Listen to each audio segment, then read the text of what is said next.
Você já se sentiu como uma fraude, mesmo tendo alcançado resultados concretos? Como se todo o reconhecimento que recebe fosse um engano ou pior, fruto de sorte. Esse fenômeno é conhecido como Síndrome do Impostor. Apesar do nome, não é uma síndrome clínica formal, mas um padrão psicológico que afeta indivíduos altamente competentes em diversas áreas. Hoje, vamos examinar profundamente esse fenômeno, sua origem, os mecanismos que o sustentam e os impactos na vida pessoal e profissional.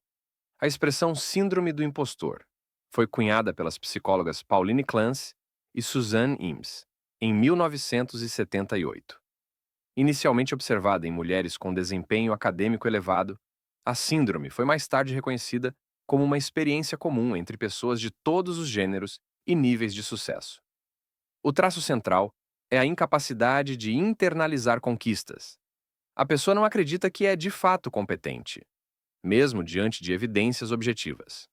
Há uma dissonância entre o que ela realiza e como interpreta essa realização.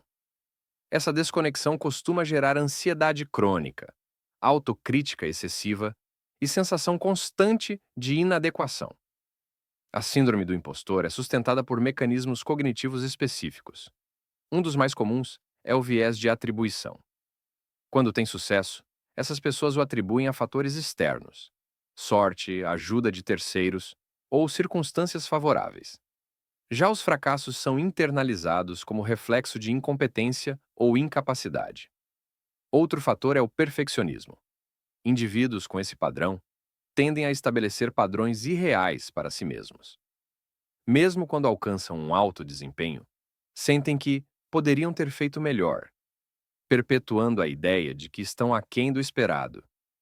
Esse padrão alimenta um ciclo de autoavaliação negativa. Por fim, há o fenômeno da comparação social. Ao se compararem com os outros, muitas vezes apenas com seus pontos fortes, os indivíduos se colocam em desvantagem, reforçando a narrativa interna de inadequação. A longo prazo, a síndrome do impostor pode impactar profundamente a autoestima, o desenvolvimento profissional e as relações interpessoais. Na vida acadêmica ou corporativa, esses indivíduos evitam se expor ou assumir novos desafios por medo de serem descobertos como uma farsa. Isso gera estagnação e frustração. No campo pessoal, podem surgir sentimentos crônicos de insegurança, dificuldade em aceitar elogios e uma constante necessidade de aprovação. Essa autoimagem distorcida compromete o bem-estar emocional e pode predispor a transtornos como ansiedade e depressão. A síndrome do impostor não surge no vazio. Ela é, em parte, moldada por contextos sociais e culturais. Em sociedades que valorizam excessivamente a produtividade, o desempenho e a meritocracia, é comum que indivíduos internalizem a ideia de que precisam provar constantemente seu valor. Além disso, fatores como raça, classe social e gênero podem intensificar esse padrão. Minorias em ambientes dominados por grupos privilegiados muitas vezes sentem que precisam justificar sua presença. Isso não só reforça o sentimento de inadequação, como o enquadra em uma realidade estrutural de exclusão e desigualdade. Estudos mostram que até 70% das pessoas experimentarão episódios de síndrome do impostor em algum momento da vida. Não se trata, portanto, de um fenômeno raro. Pesquisas recentes têm explorado a relação entre esse padrão e traços de personalidade como neuroticismo, baixa autoestima e elevado autocontrole. Alguns estudos também apontam que pessoas com alto desempenho intelectual estão mais vulneráveis à síndrome. Paradoxalmente, quanto maior a capacidade cognitiva, mais intensa pode ser a autocrítica, o que reforça a dúvida sobre a legitimidade das próprias conquistas. Superar a síndrome do impostor não significa eliminar completamente a autocrítica, mas aprender a observá-la de forma crítica. Um primeiro passo é reconhecer o padrão de pensamento distorcido, a tendência de minimizar o sucesso e amplificar as falhas. O segundo passo é confrontar esses pensamentos com evidências. Avaliar os fatos objetivos das próprias realizações, acolher feedbacks positivos e aprender a aceitar elogios sem resistência São atitudes que contribuem para reequilibrar a percepção interna. A psicoterapia, especialmente a terapia cognitivo-comportamental, é uma ferramenta eficaz nesse processo. Ela ajuda a identificar crenças centrais disfuncionais, reestruturar padrões de pensamento e desenvolver uma autoimagem mais realista.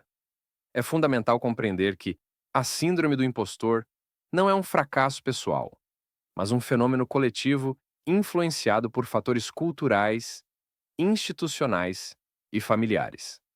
Falar sobre isso com outras pessoas, especialmente em ambientes profissionais, pode quebrar o ciclo do silêncio e da vergonha.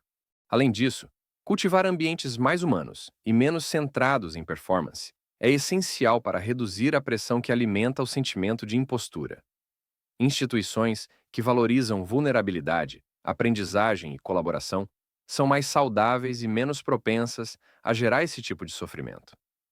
A síndrome do impostor não define quem você é. Ela é uma lente, muitas vezes distorcida, através da qual você observa a si mesmo. Compreendê-la em profundidade é o primeiro passo para transformar esse olhar. Em um mundo onde o valor pessoal é frequentemente medido por métricas externas, cultivar a consciência sobre os próprios processos internos é um ato de resistência e autocuidado. E mais do que isso, é um caminho possível para uma vida mais autêntica e menos dominada pela dúvida.